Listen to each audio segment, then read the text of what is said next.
y'all, welcome back. My name's Carmen, and if it's your first time here, I'm a dancer. I've been in clubs for over 10 years, and on this channel, I like to share basically anything that helps you make more money or have more fun or feel more confident in a club. And on that theme, today I wanted to talk about the 10 biggest lies, non-facts, untruths that I believed about dancing. And some of these are before I started, but a lot of them are while I was in clubs. Okay, so these were things that genuinely have cost me money, energy, time, peace of mind mostly, and I want to share them so that hopefully you can skip past the part where they stress you out and get to the part where you have moved on. Okay, so let's get started with the 10 biggest lies I believed about the industry. Number one is before I even started. So let's get in the Wayback Machine, hop in my time machine. Let's go back to 10 years ago. I'm going in for my first audition and I have no idea how the industry works. Never been in a club before. So I'm thinking what I do on stage equals how much money I make, right? Like if I can do a stage show, I'll get hired. If I can do pool tricks, I'll get hired and I'll make more money. And then I show up to my first club, which didn't even have poles.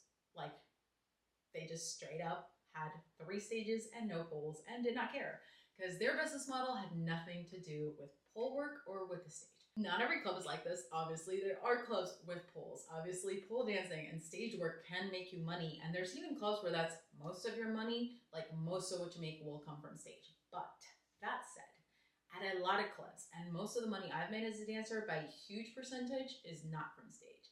That money comes from one-on-one interactions with customers, and this might be dances. It might be doing rooms. I'm talking like you could be in a room with somebody for 4 or 5 hours, entertaining them, telling them stories, coming up with ideas, giving dances, right? And you might get paid to win a bet with somebody. You might get paid to grab somebody a drink. There's so many ways to make money in a club. By all means, learn your pole work, learn your moves, master that, because without that, you're probably not gonna get hired at a lot of clubs. But at the end of the day, I think it would have saved me so much stress and I would have gotten so much better faster if I understood most of my money comes from individuals who want to interact with me, not who want to interact with my stage set only. Okay, next one. All clubs, all cities equal the same, okay? No 2 clubs are the same. 2 clubs on the same block in the same city can be totally different working environments. I know because I've worked at clubs like that across the street from another club and it's been night and day. What I will say is this lie is most often told by managers who do not want you to explore your options, okay?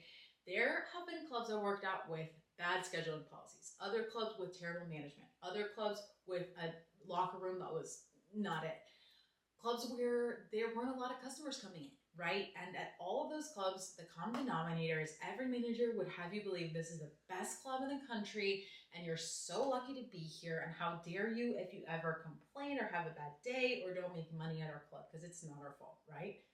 Now, I'm not saying it's their fault only, right? It's my responsibility to make money, but it's also my responsibility to figure out where I'm the best fit. And if a club just isn't working out, I hope you just know that it is not the same club to club. So give yourself some opportunity to roam, right? You might try out clubs in your same city or a couple cities away or even states away. I know dancers that literally fly across the country because they found their perfect club, but it happens to be on the other side of the country, right?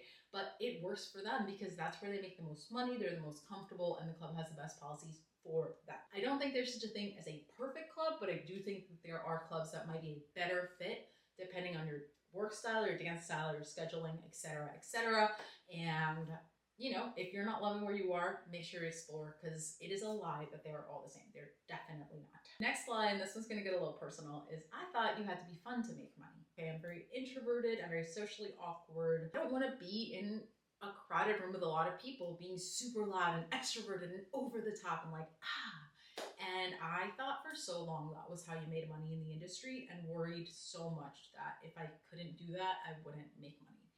And you know, there's something to learning some people's skills because you are making money from people and you want to give them an experience, right? You want to entertain and give value and have fun and be engaging. But one thing I've learned that's so valuable is there's way more than one way to have fun. And I've had people who just want to be listened to, had people who want to talk about my favorite sci-fi books or my favorite fantasy books. I've had people who play chess with me in the club. Just because your energy level might not match a certain set of customers in your club does not mean there's not someone in the room who is going to love what you have to bring to the table.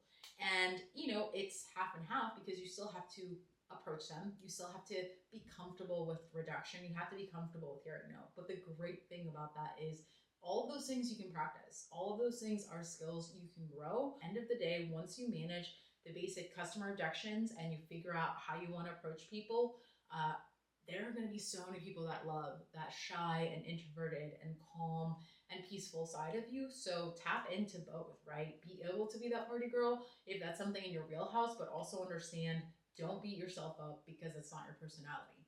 There are people who will love what you have to bring, but you have to love that first. You have to be really confident about it, because then you can sell someone on how valuable that is versus always being on the defense and thinking someone else out there has it better than me and that's why I'm not going to make money. Next one, and it's kind of in the same vein, is you do not need to have expersons, insert body type or body feature or age or hair color to make money in your club. Clubs are unfortunately really, really exclusive in how they hire, and not exclusive in a useful way. I think it's usually like whatever the hiring manager wants to date is what he hires. Honestly, I feel like that's how a lot of clubs run. On a real level, I think a lot of clubs hire what they think their customers want, but they never, it's not like they have data on this. It's not like they're asking their customers, right? They're just making a bunch of assumptions. And if the era of like OF and online work has taught us anything, is I think desire flows in every direction. And so many times in clubs, I see dancers beating themselves up about how they look, or, you know, if only I had this, or I look like that. And then you see customers who are literally like worshiping them, who like are obsessed with what they have to bring to the table, but it's like, you can't see it in yourself sometimes. So I've been there. I literally have, like, I wish I still had this, but I remember doodling my first year dancing, like what I thought my body had to look like. Like, oh, I'm missing this and I'm missing that, and this needs to be fixed and this needs to be fixed. And if I'd taken that time where I was fixating so much on that and just spent it working on like, how do I interact with customers? How do I manage my schedule? And how do I just enjoy my life outside of just focusing on what someone else has and focus on what I have to bring? It would have made this a lot less of like a stressful experience when it came to body image and to comfort level, right? Like, we're already working, like taking things off and showing off parts of ourselves that are so vulnerable. So what I will say from experience is, as soon as I focus internally on what I love about myself and focus on accentuating that and focus on me feeling like my most confident self in a club environment, that's when I make the most money. And it rarely has to do with my outfit. It rarely has to do with any of those things I fixate on. And it almost always has to do with how focused internally I'm feeling and how confident internally I'm feeling. So take that for what it's worth. Next one is about boundaries. When I started dancing, right, and at every club I've ever worked, usually you're going to hear some spiel of like, this is what the rules are at our club. These things never happen at our club. If anyone ever did this, they'd be fired, or the police would be called, or we have stings, right? Like, every club will have some way to try to really drill in that whatever lines, whatever boundary lines they have are the ones you should go by. But the reality of the industry is that everyone is an adult and everyone's making their own decisions about their own boundaries. So here's what that means for me. The lie I believed was that everyone's walking into the room and we're all operating within the same boundaries. And I was walking around under, you know, a delusion. It's not true. Different people offer different services. There are folks who are comfortable with full service work. There are folks who work outside of the club. There are folks who are sugar babies or have online services, or who might offer extras in the club. And that's a reality of the industry, right? So walking in and not knowing that and assuming that's not happening, I just don't think it's strategically useful. And I don't think it sets you up to be confident when dealing with customers. The same way that dancers have their own boundaries, customers have their own boundaries. So there are so many customers that have been comfortable operating within my boundaries, but I got so much more pushback and so many more failed interactions when I didn't feel confident expressing them. So it goes both ways, right? Other people have their own boundaries, and that's important to acknowledge, but it's also really, really important to acknowledge what your own lines in the sand are, and practice saying those with confidence. Practice expressing those to customers in a way that's funny or clever or that's really direct, like whatever your style is, as long as you do it in a way that conveys, hey, this is what it is, but it is still going to be a great time. Because if you don't do that, what's going to happen is you're going to get this idea in your head that the only reason you're not making money or the only reason customers are being difficult is because of your boundaries. When the reality is, you can ask anyone with different boundaries than you, and they will still deal with customers that reject them, are difficult, don't want to pay, don't want to spend, are rude. Like, those people are the common denominator. They're everywhere. They're not being rude because of what your boundaries are. They're being rude because they're being rude, and you can't acknowledge that until you acknowledge everyone here's operating their business their way, and it's my responsibility to manage my own business within my own boundaries. Once that clicked for me, I feel like a lot of those, like, what happens in the back and what are you going to do for me and are you going to do X, Y, and Z, felt so much less scary and intimidating. And it was just more like, here's what I'm comfortable with, here's what I'm not comfortable with. I know you like me, let's go. Next one, and this one has cost me a lot of money. I used to believe the lie that it is better, more fun, more enjoyable, more rewarding to be right than it is to be paid. And this can look like a lot of things. For me, this looked like being very unbending in my communication, being willing to be rude or unpleasant with customers the second I caught a little bit of attitude or a little bit of bad energy from them. And honestly, just walking around like feeling a little bit like, why aren't you paying me? Like, I'm here and you're not paying me. How dare you? Right? Like those nights where you have a stinky face on the stage, or you're just not bothered to interact with anybody, or someone's a little bit rude and you go like nuclear on them. And look, I'm with you. People can be obnoxious. Customers can especially be obnoxious. And a lot of people go into the club and waste your time or your energy or are unpleasant. And there are times where I think it's 100% appropriate to blow up on someone or to be upset or to need to take a time out in the locker room. For a long time, I believed that if someone was like a little bit wrong, it was okay for me to go 100% in on them. And the reality is that didn't pay my bills. It didn't make me feel better. It didn't make them a better person. It's not like they walked away and started behaving better magically. It really just meant that I was frustrated and I was now not making money from them. And when I adjusted my train of thought to go, okay, I'm in a service industry job. I'm here to make sure this person has a good time. How can I take them from this bit of attitude or this inappropriate question, translate that, like move them from there over here to where it's fun and happy and amazing? I realized that's what I can get paid so much for. Like, some of my favorite best customers have started as rude interactions, them ignoring me, them being dismissive, them asking for something I don't offer. And earlier on in my career, I would take those moments to be right and be like, you're wrong, you're fucking done, you're getting on my nerves, right? And end the interaction. And as I progressed and I got more confident in my skill set, so many of those people, just hitting them with like, it seems like you're frustrated right now, pissed you off, I'll fight her for you. Or, hey, don't ignore me, I'm cute and I'm right here and I want to be on your lap, right? Like, having a couple of things in your arsenal to get past that initial discomfort helped me get paid. And then those same people that I wanted to fight, I would end the night being like, oh my God, you tipped me amazingly, you had a great time, you thought it was going to be bad, I thought it was going to be bad, look at us now, baby. Next lie is one that I think will come up for everybody in the industry at some point. And this is the lie of mine. Okay, that's mine. That's my customer. That's my table. That's my money. That's my floor guy, whatever. There's no mine in the club. There is who you're doing a transaction with. And I think there is a line in the sand, right? It is downright unprofessional to walk in between two people having an interaction. It is so inappropriate to grab a customer by the hand who's dancing with another dancer or who's in the middle of paying somebody else and try to drag them away. And yet I've seen this done in clubs, okay? And I've had it done to me. And, you know, there's been times where I've had to pull someone aside and say, hey, that was inappropriate, do that again and there's gonna be consequences. But end of the day, I'm gonna do that away from customers and I'm gonna do that after the money-making hours in the club are over. And I think it is such an issue when someone behaves inappropriately and then you escalate and then you fix it, right? So they do something wrong or that you perceive as wrong, because sometimes it can be as little as like, well, I walked away to go on stage and then she approached and how dare she? She doesn't know that. She's not watching your rotation. She's trying to make her own money. Let it go, right? But even when it's something a lot more in your face and rude, if you then get upset and start a fight with the customer and the dancer, and then he still goes with the other dancer, and then you're in the locker room for an hour and a half trash talking her and crying and being pissed off, who does that help? Like, she's over there making money and you're over here wasting your time. You're wasting your own time, right? No one can pay you for being upset.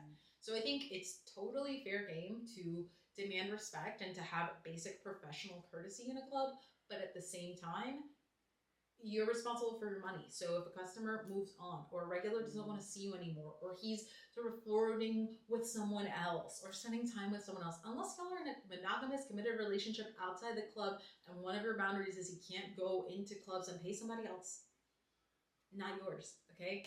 For the team. He's here to be a customer of the club. When he interacts with you, make sure he has a great experience. Do your follow up, engage with him, interact with him, do what you've got to do to get your money. But realize that if someone's being disrespectful, you're not in control of them, you are in control of yourself. And realize that it's just part of the industry. And on that same vein of, interacting with coworkers, with customers in a club, right? One of the biggest lies I have believed before is that someone else's opinion equals reality. And I think if you can break out of that, your life will be so much easier, happier, more comfortable. Quick example. You're in the locker room, you're getting ready for your shift. Someone starts complaining. It's a bad night, there's no customers, everyone here's not paying, they're all cheap, da da da da da. You hear that for 20 minutes before you get ready, then you go out onto the floor. What do you think you're going to believe if you see 3 customers who are there and a bunch of dancers sitting around? Probably there's no money and everyone's cheap and awful, etc., etc. Now, if you show up, you're ready to go, you have your headphones in, you're listening to whatever motivates you, gets you excited, whatever. You finish getting ready, you get on the floor, you see 3 people, all the dancers are somewhere else, no one's approaching them. What do you think you see now? You see 3 potential places to make your money, right? 3 people that showed up early, are ready to go, might go to a room if you're confident enough and you connect enough, and you start working. And that's just the smallest little example. But I think so many times, it is a social environment, it's a social industry. Of course, it's helpful to get intel or talk to your friends or network. But end of the day, you're in charge of your money and your bills and your life. So why would you want someone else's opinion coloring how you see a room? I think every time you walk into the club, make it about your experience. You are the lead character, you are the star of the show, you are there to connect with the person that said no to 10 people before you, and you're there to connect with the person that's rejected everybody else, and you're the lead, you're the show. Because if you carry yourself with that attitude, it shows and it carries, and it helps you have way better experiences of your shifts than if you walk in and you just let whoever is sharing their opinion about their day or what's going on with them color your experience. If you ask people for opinions, make sure it's people you trust and whose work style is similar to yours, so you're getting an opinion that's actually shaped somewhat by the same reality you operate in. And realize that everyone is having a different story. A manager might be having a terrible night and the dancers are having a great night, or 2 dancers may be having the best night they've ever had and you are making no money, or you're having your best night ever and someone left early because there was no money on the floor. Everyone is operating in their own reality. So if you acknowledge that, your life will be easier and you're going to make more, be more calm, and have more fun, promise. And on the same vein, it's not just people you work with that might unintentionally color your reality, right? Customers lie. They will lie. That's what they do. We lie, they lie, everybody lies, right? And so the next lie that I'd say, I believe, is customers mean what they say and say what they mean. And it takes about 1 shift, I think, in a club to realize that's not true. But it can still happen, and we've all gotten got by customers. So if you're early on in the industry, or even if you have been in the industry for a long time, but you constantly fall to the customer of like, I'll take care of you later, or I'll promise I'll do what you're saying, or we'll definitely go to a room, right? And then you're wasting your time there, they're not paying, they're not tipping. It's so important to notice what people are doing on top of what they're saying, because customers can say anything, but if they're not backing up what they're saying with action, it's not true, right? So I do believe in giving people the opportunity to make right and giving customers the opportunity to deliver on what they're saying, but that has to be within a timeline, right? Wear a watch, be mindful of your time. Don't let people get away with telling you they're going to do one thing and end up doing another, right? And they will. So you have to get comfortable at calling customers out, doing it in a way that's witty and fun and cute, but you have to be able to recognize when someone's saying one thing and doing another. By the way, this goes both ways. So many of my best customers have said, I'm on a budget, I'm not trying to spend anything right now, I never go to VIP, I never get dances. And it's like, you gotta go, okay, yeah. And then continue the interaction and proceed to sell those things, because They're not always going to mean what they say, and they're not always going to say what they mean. And to tie that all together, final note is, I think, the biggest lie, and it ties into so many of these other things we've talked about, which is the idea that if you dance, automatically you're going to make great money. Not true, okay? This industry is competitive. This industry is difficult to navigate. This industry is not just money handed to you on a platter. And I think so many folks walk into clubs thinking, I'm going to show up and it's going to be a big payday, and that's that. The reality of the industry is there are nights where you will pay to work. You will literally be paying the house money because you didn't make enough in your dances or rooms to cover your fees and your tip outs and all your expenses. The reality is that there can be difficult situations, difficult customers, slow nights. There are so many interactions that can go sideways if you're not in control of a sale. And there's plenty of times where you can walk out of the club thinking, oh my God, I must have made money because I worked so hard, just to realize, okay, I barely walked out or I'm barely scraping by.